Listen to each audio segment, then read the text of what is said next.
Rocío Wanninkhof Case was born in 1980 in Spain. She was the youngest of three children of Guillermo and Alicia. Rocío had a sister named Rosa and a brother named Guillermo. The family lived in the town of Mijas. Rocío's parents separated when she was very young, and all three children stayed with their mother. Rocío was described as an angelic child, seeing the good in everything, taking life easygoing, and always finding solutions to her problems. She defended her mother and siblings, and Rocío had a loving family and good friends. Additionally, the girl was dating a guy who, according to many people, loved her very much. However, on October 9, 1999, an event occurred that turned the lives of those close to the girl upside down. On that day, Rocío spent the whole day and evening at her boyfriend's house, where his mother was also present. At night, they decided to go to the Fuengirola Fair, in a village near Malaga where they lived. A little after 9:30, Rocío decided to leave her boyfriend's house. She told him that she wanted to go home to take a shower and change before the fair. The distance between Rocío's house and her boyfriend's house was about 500 meters. She only needed to cover this distance, but obviously, something happened on the way because the girl never made it home. Rocío's mother remembered that she was planning to go to the fair, so she didn't worry. She assumed that her daughter had gone there with her boyfriend or friends.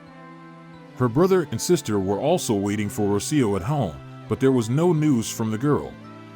Alicia was a little worried, but still went to sleep relatively peacefully, thinking that her daughter was with her boyfriend or friends. The next morning, on October 10th, Rocío still hadn't returned home. Alicia was very nervous and asked her friend Rosa to go to Antonio's house, the boyfriend, and find out where the girl was. Rosa went to his house, and he opened the door. He said that Rocío wasn't with him.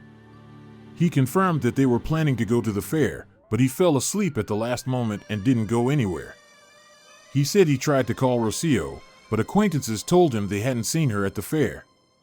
Antonio thought she went home late and exhausted. Of course, Rosa got very worried and began to think that something might have happened. There was still no news from the 19-year-old girl.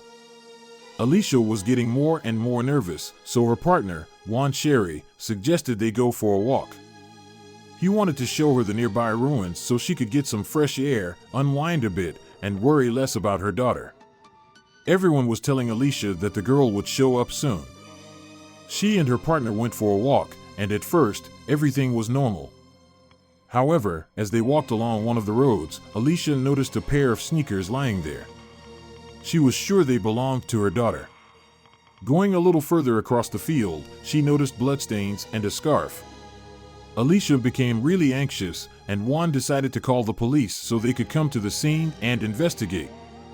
At that point, Alicia was already convinced that something bad had happened to her daughter, and they needed to start searching for her as soon as possible.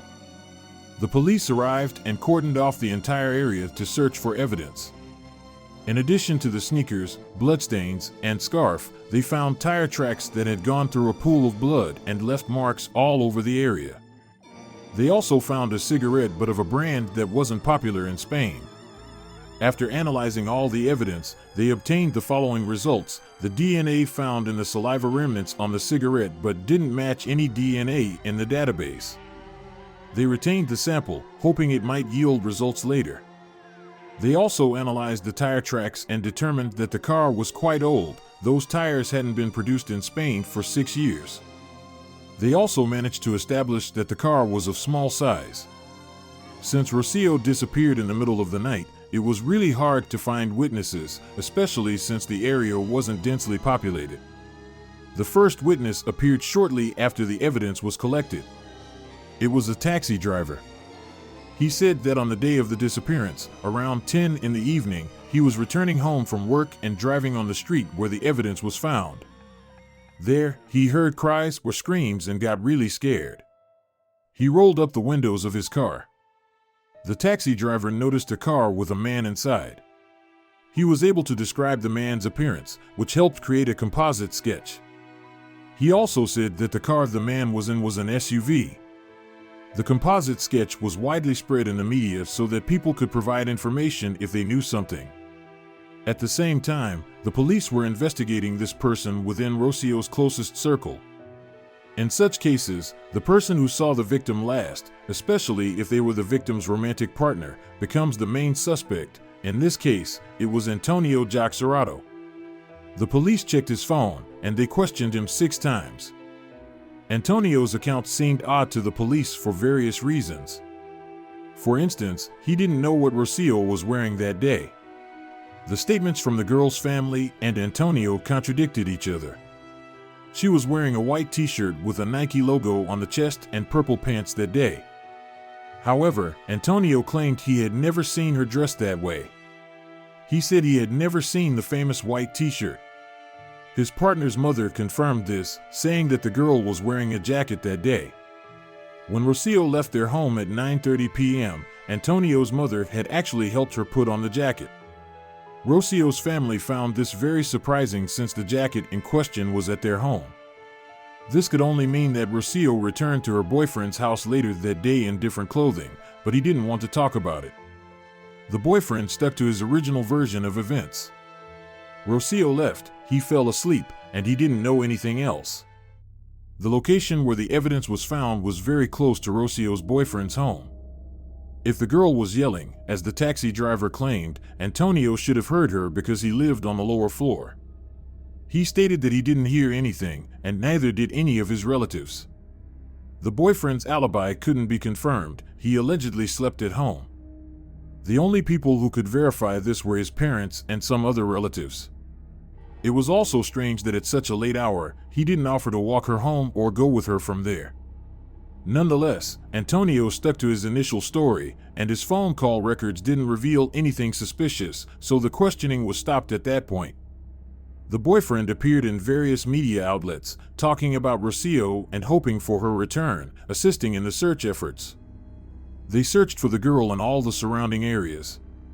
The central area of focus was where the evidence was found. The police assumed that the attack happened in that location. They were afraid that Rocío had been severely injured or even killed. They searched within a radius of 75 kilometers from where the evidence was found. Alicia Ornes appeared on television, seeking help in finding her daughter. The desperate mother also visited several mediums who assured her that her daughter was alive. The search continued tirelessly until November 2, 1999. On that day, the police and relatives found Rocío. Unfortunately, not in the way they had hoped. She was already dead. Her body was discovered on the premises of a plot that belonged to the El Roguedo restaurant. Rocío's uncle and aunt had been trying to lease this restaurant for about 2 months, but couldn't come to an agreement with the owner. The property had various features, including a tennis court, where Rocío's body was found.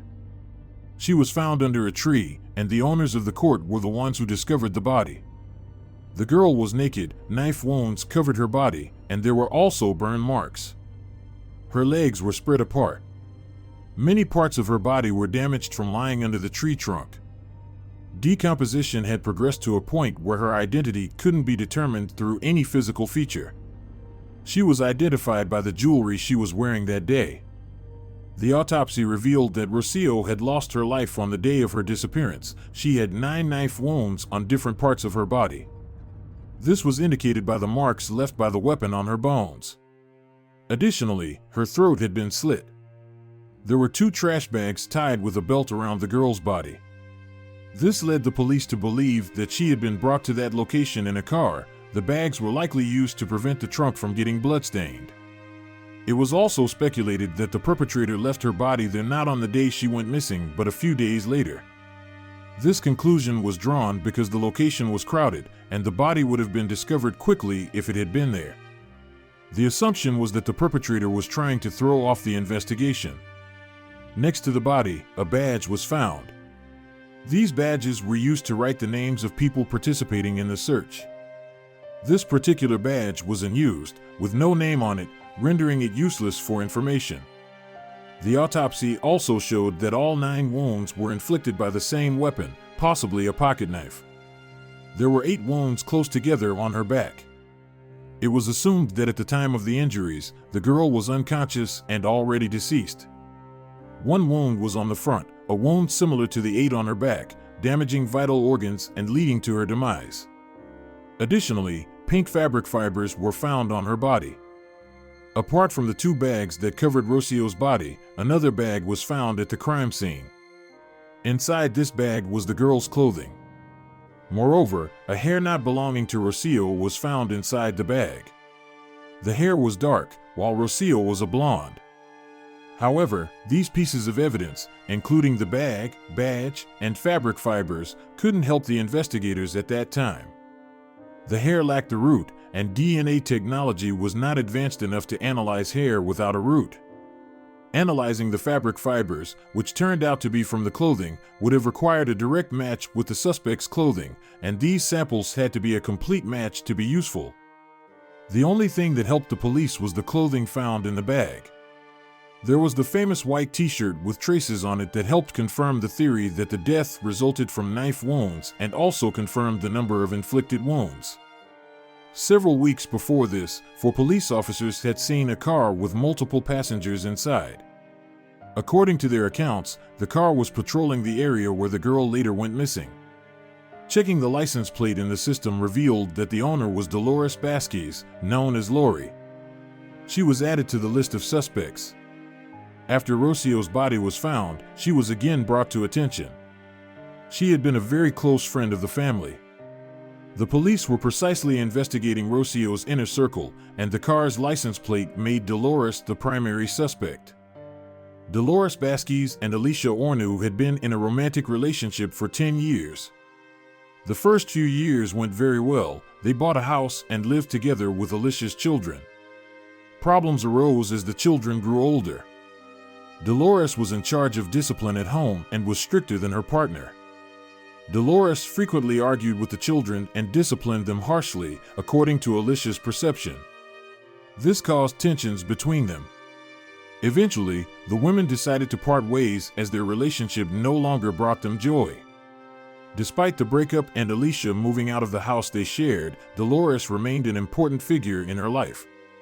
Rocío's mother, Alicia, lacked higher education and struggled to find well-paying jobs, leading the family into financial difficulties.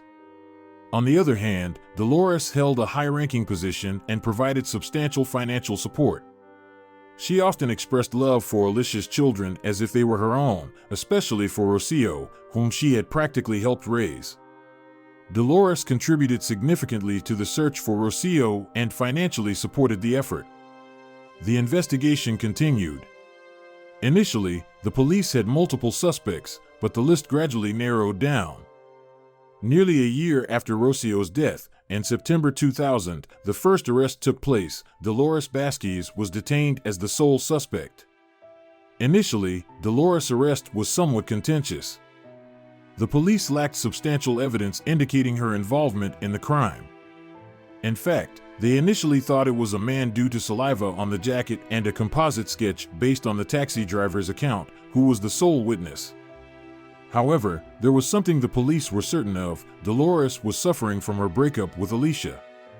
The assumption arose that the woman had meticulously planned everything out of hatred, resentment, and revenge.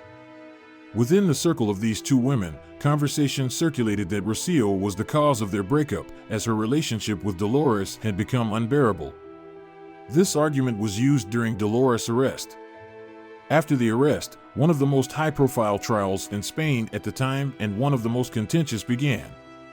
Dolores was interrogated for several hours, but she firmly maintained her innocence. A few hours prior to this, the first piece of evidence suggesting her involvement emerged.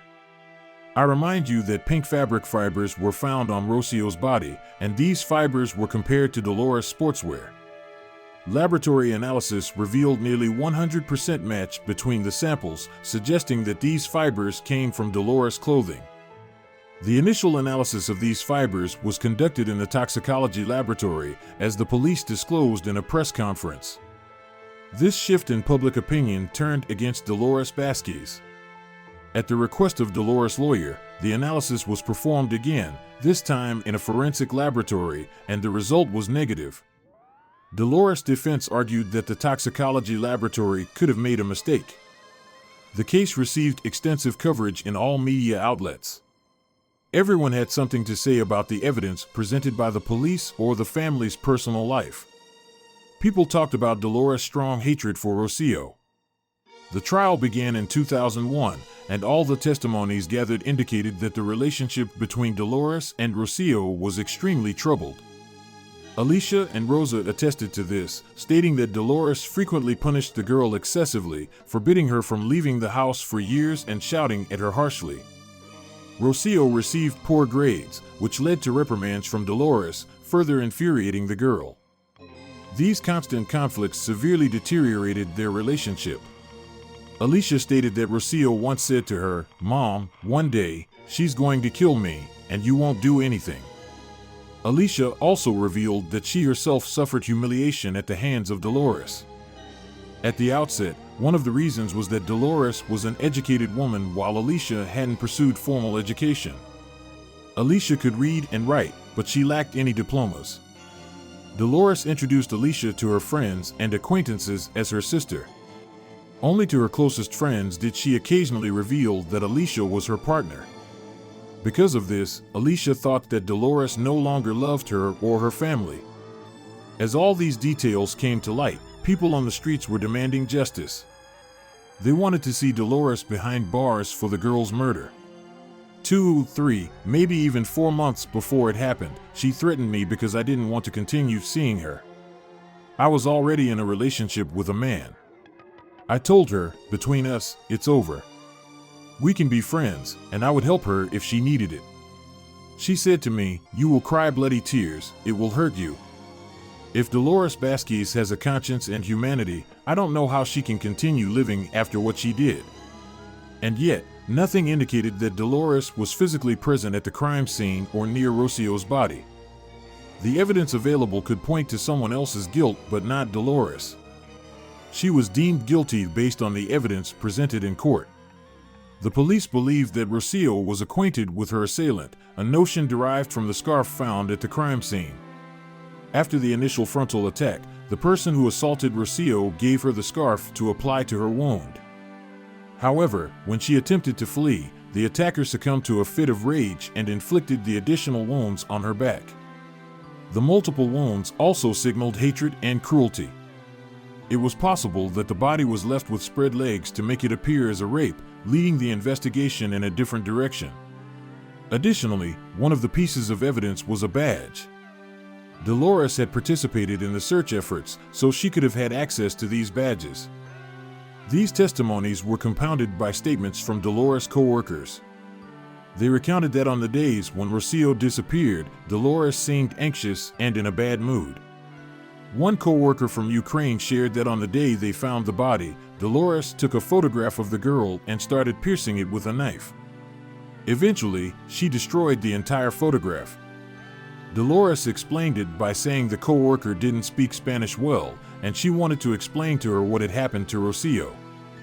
It was strange that the police hadn't released information about how Rocío had been killed. Additionally, one of the co-workers mentioned that on the same day, Dolores was shouting about some kind of problem. Another point indicating Dolores' guilt was that the woman used to go for a walk with her friend from Ukraine almost every day. They met between 9 and 10 p.m. However, on the day of Rocío's disappearance, Dolores didn't visit her friend, and they didn't meet. A few hours before that, Dolores called her friend and said she couldn't meet up. She also asked her to meet another Ukrainian girl at the airport who was flying to Spain and intended to work with Dolores. It became known that Dolores Vazquez's phone was tapped, and a conversation was found in which she said, "They have nothing." The police spoke with her friends and relatives, asking about her, so many people called Dolores and asked what to say and if everything was all right with her. The police realized that the woman was completely convinced that they wouldn't catch her because she believed they had nothing on her. There were also testimonies from 2 psychics who claimed that Dolores Vazquez had visited them to ask what had happened to Rocío. They alleged that she had been killed by a woman. Of course, Dolores' defense team also had their say. They refuted each of the prosecution's arguments. The call history of Dolores on that day was presented. She made 2 calls at 10:34 p.m. and 11:19 p.m. Both calls were lengthy. If the woman made the first call at 10:34 p.m., and the taxi driver heard Rocío scream at around 10 p.m., then the woman would have too little time to arrive, commit the murder, take the body, drive it home or elsewhere, and then make all these calls. Dolores called her friends and relatives, and none of them mentioned that the woman was nervous or behaving strangely. Everything was fine. This way, some pieces of evidence were ruled out. Additionally, the defense wanted to quickly dismiss the evidence related to the tire tread mark. The mark belonged to an old car, but Dolores had a fairly new Toyota with new tires that didn't match the tracks found at the crime scene. The prosecution argued that Dolores could have rented a car, but it was unlikely. Where could one rent a car at 10 to 11 p.m.? The rental companies would have already disclosed this because it's a very peculiar request. Furthermore, the prosecution had no evidence that Dolores had rented a car. There was also a theory that she took a car from a neighbor who left the key in the car, but this theory was too absurd to even be considered. It's important to mention the DNA sample from a cigarette butt. This DNA belonged to a man, and furthermore, the taxi driver claimed in his testimony that he saw a man. Fingerprints were found on the garbage bags in which Rocío's body was wrapped. They didn't match Dolores' fingerprints. There was absolutely nothing proving Dolores Basqui's presence at the crime scene. The only thing she could be accused of was a desire for revenge. Besides, she wasn't the most psychologically stable person, wasn't particularly friendly, and wasn't in a good mood every day. This was a trial by jury. The verdict was given by the jurors, not the judge. There were 9 jurors. They deliberated for several hours, and the decision wasn't unanimous. There were 7 votes in favor and 2 against. However, a few months after the start of the trial sessions, Dolores Basqui's was found guilty of the intentional murder of Rocío Wanninkhof. She was sentenced to 15 years in prison. She was also ordered to pay the girl's family compensation of $18 million, which today would be roughly $100,000 to $110,000. This is what the police believed happened on October 9, 1999, a little after 9:30 p.m., Rocío left her boyfriend's house and headed to her own home to take a shower and change clothes. On her way home, near the place where evidence was found, she encountered Dolores Basqui's. As a reminder, according to the girl's family, these two didn't get along well, so they started arguing. The argument escalated, and Dolores pulled out a knife and inflicted the first wound on Rocío from the front. Then, Dolores got even more agitated, handed the girl a cloth to press on the wound, and in that moment, Rocío tried to escape. Dolores got even more nervous, thinking that the girl might go to the police, and she began to pursue her. Rocío fell due to her wound, and Dolores inflicted 8 more wounds on her. Convinced that the girl was dead, she placed the body in her car. To protect the car's interior, she wrapped the body in 2 bags secured with a belt. This was done in a meticulous manner that matched Dolores' character. For several days, the woman kept the body at her place, all the while participating in the search for Rocío and giving interviews. Then, she moved the body to where it was eventually found. Dolores began serving her sentence, but it didn't end there because in 2002, an appeal was filed. The appeal was approved, and a new trial was scheduled. Dolores' attorney managed to secure her early release, and she was set free in February 2002, just 17 months after her imprisonment. Dolores awaited her second trial. Both the defense and the prosecution were preparing new evidence, but something happened that prevented the trial from taking place. In August 2003, after the holidays, a 17-year-old girl named Sonia Caravantes disappeared from her village. Sonia and her family had settled in Malaga after living in Switzerland for a while. Days went by, and there was no news about Sonia. The police tirelessly worked to locate the girl. Because of this, many people recalled the case of Rocío, as the girls were approximately the same age, 17 and 19 years old, with similar builds. The only differences were hair color and some facial features. Unfortunately, Sonia's fate mirrored Rocío's. On August 19, 2003, Sonia's body was found. She had been strangled, and her body had multiple stab wounds. 2 days after the body's discovery, on August 21, an autopsy was performed, and genetic material was found under the victim's nails. It was skin. Sonia had put up a struggle, which could help the police identify her killer. The DNA sample was analyzed and entered into the system. It turned out that this DNA sample matched another one, but it wasn't the kind of match that would help the police solve the case. The DNA sample found under Sonia's nails was a 100% match with the DNA found on a cigarette butt in the Rocío Wanninkhof case several years earlier. This seemed very strange because the person who presumably killed Rocío was already in prison, Dolores. She couldn't have killed Sonia. It became clear that the same person had killed both girls. This worked in Dolores and her defense's favor, as it practically lifted all charges from her. The opinion began to spread that Dolores Baskets was innocent and Rocío and Sonia were victims of the same person. A lead emerged from a woman who said her husband had been acting strangely during the days when Rocío disappeared. Although they were no longer living together, she mentioned his name, Tony Alexander King. He showed up at 8:30. I saw him. He had a scratch on his hand. His hands were swollen. He undressed in the bathroom, and there were bloodstains on the clothes. He said he was in an accident and got injured. Tony was a British man who lived in Costa del Sol, very close to where the crimes occurred. At the time of the incidents, Tony was divorced and had a child with a Latin American woman. The brand of the cigarette found at the crime scene belonged to Tony's favorite brand of cigarettes. As mentioned earlier, it wasn't a common brand in Spain. Tony's ex-wife also said that on the day Sonia disappeared, he came to visit her. He had scratches on him, seemed nervous, and was sweating a lot.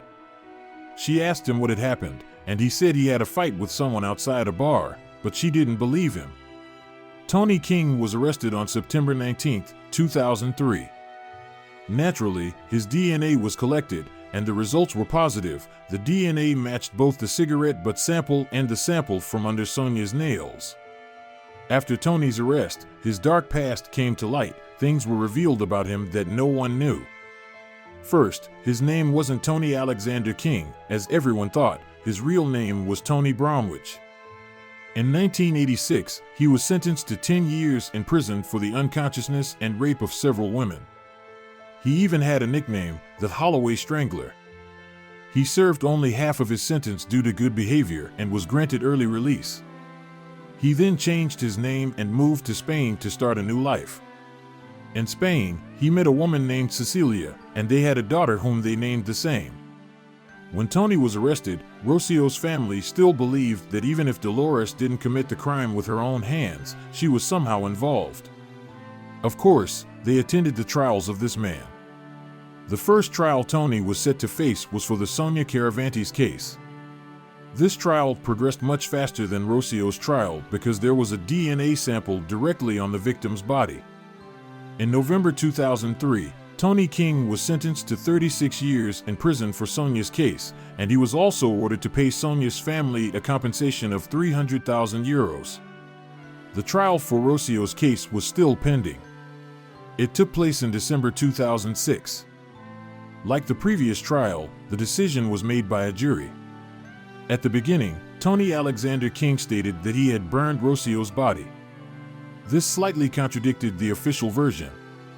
Although Rocío's body had burns and fire-related injuries, it wasn't completely burned, as Tony claimed. However, during the trial, Tony King completely changed his testimony. He accused two individuals, Robert Graham and Dolores Baskets. He said he wasn't directly acquainted with Dolores, but they had a mutual friend, Robert Graham. Tony said that on October 9, 1999, he went to Robert's to drink and consume illegal substances. After a while, he began to feel nauseous. At some point, Dolores and another man arrived. According to his account, Robert hypnotized Tony, and the next thing he remembered was being in a car with Robert, Dolores, and the other man.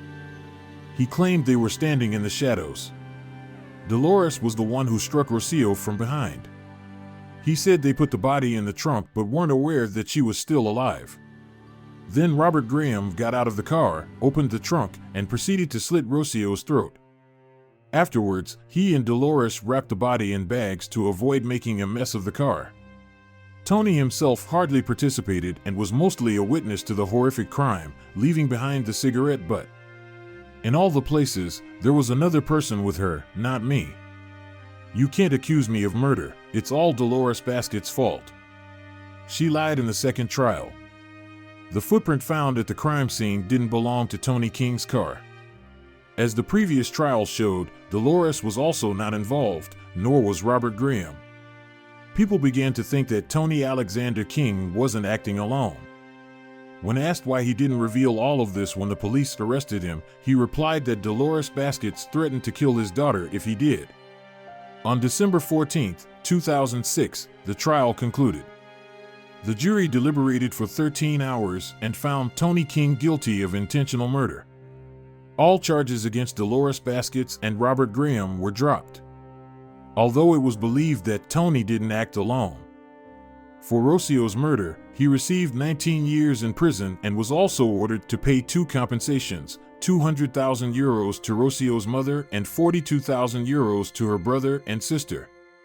This was the new version of the crime. At night, King approaches the girl walking towards her home. He begins to inflict wounds on her and intimidate her. Then he grabs her by the neck, pushes her to the location where evidence was found. The girl resists and he cuts her throat. He also wounds her chest.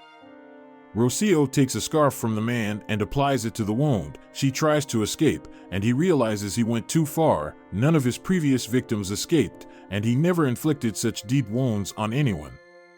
Rocío falls to the ground, and Tony starts stabbing her in the back with a knife. After making sure she's no longer breathing, he leaves her there for a few hours, then returns in a car. It's believed that two more people were with him. These individuals helped him put the body in the car. Tony kept the body at his place for several days and then left it where it was eventually found. Something doesn't add up here. A badge was found at the crime scene, which was a key piece of evidence in the case against Dolores. Tony Alexander King never participated in the search for Rocío, so all of this was very strange. Nevertheless, Tony King was convicted of Rocío's murder. Despite the case supposedly being closed, there were unresolved questions for Rocío's family. Rocío's mother, Alicia, claimed that in 2005, someone left panties on her doorstep. She asserted that they belonged to her daughter, the same one she was wearing on the day she disappeared. She also claimed in the media that both Rocío's and Dolores Basket's DNA were found on these panties, although the court didn't confirm this. I believe that Tony King, Dolores Basket, and Robert Graham killed my daughter. Whether he raised a weapon and inflicted an injury, I don't know, but he's definitely involved, not him alone. Tony King said Dolores threatened his daughter's life. After some time after the verdict, Cecilia died under very strange circumstances in her home swimming pool. She knew how to swim, so she couldn't have drowned on her own. Her mother wasn't at home at the time. It was impossible to ascertain what really happened. The girl was still very young, and her family suffered a great loss. Many years have passed since these crimes occurred. The case of Rocío is talked about more than the case of Sonia because it was more contradictory due to the trial of Dolores Basket. The woman left for London and received compensation for the time she spent in prison. Many believe the case cannot be considered closed. Two people who helped Tony King remain. Some believe these individuals could have been Dolores Basket and Robert Graham, but it's important to remember that there was no evidence against Dolores, only assumptions and Tony's statements. The families of Sonia and Rocío lost their daughters, who cannot be brought back. Dolores lost many years of her life in courts and spent several months in prison. While Tony King accused her, there was no indication of her involvement in the crime. Psychological tests also suggest that the entire process had a profound impact on her. Ultimately, many still believe she's connected to what happened, but only she knows for sure. Share your opinion in the comments, let's discuss it. Every day, the families of Sonia and Rocío try to forget about these events. This is a very convoluted case. A lot has happened, especially in Rocío's case. The Sonia case was more straightforward. It's unclear whether the DNA on the jacket alone was enough to attribute all blame to Tony. Despite his serious convictions in the UK and even a nickname, perhaps he wanted to repeat what he did in another country. His daughter's death was also very strange. He was threatened to have her killed, and a few months after the verdict, she died under odd circumstances. Rocío's family is convinced that Dolores is also involved in the crime, although maybe she didn't physically kill Rocío. The initial test showed fibers from Dolores' clothing on the body, but the second test refuted this. There was no evidence against this woman. Many think she was simply a friend of the family, and the children couldn't understand her harsh parenting methods, leading to strained relationships. Unfortunately, without evidence, we can only speculate.